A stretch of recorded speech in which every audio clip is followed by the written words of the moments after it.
The Lord be with you. A reading from the Holy Gospel according to Luke.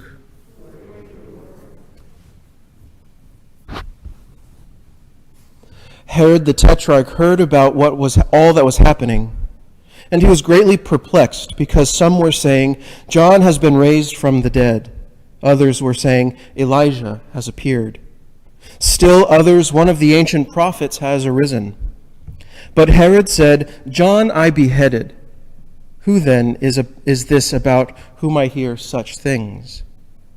And he kept trying to see him. The Gospel of the Lord.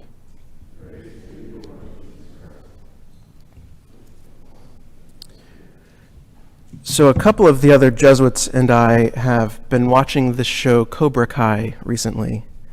Some of you may be familiar with it or familiar with, it's kind of a follow-up to the very popular Karate Kid movies.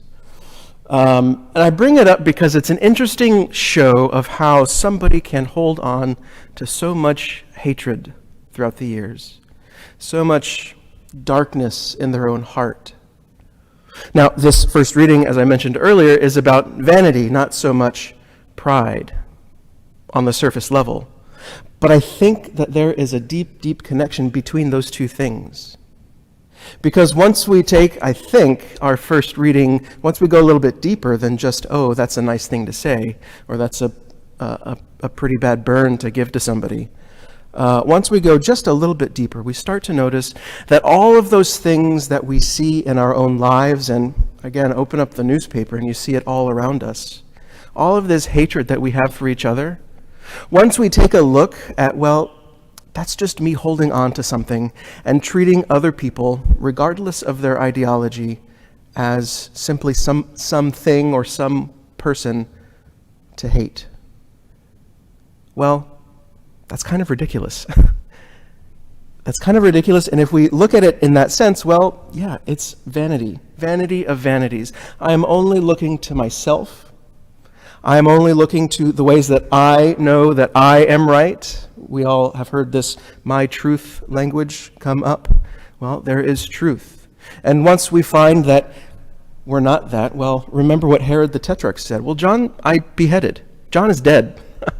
That's not who we're looking towards. That's not who we're looking for.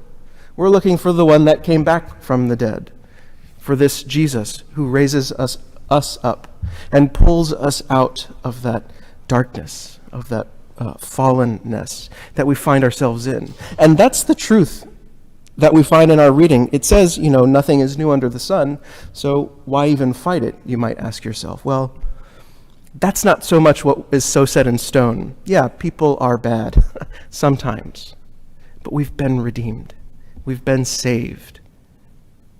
That's the wonder of our gospel. That's the wonder of our faith, that there is hope, that even though times may seem dark, there is a light. All we have to do is see it. All we have to do is want it, and it will enter into our lives and fill us and bring us back.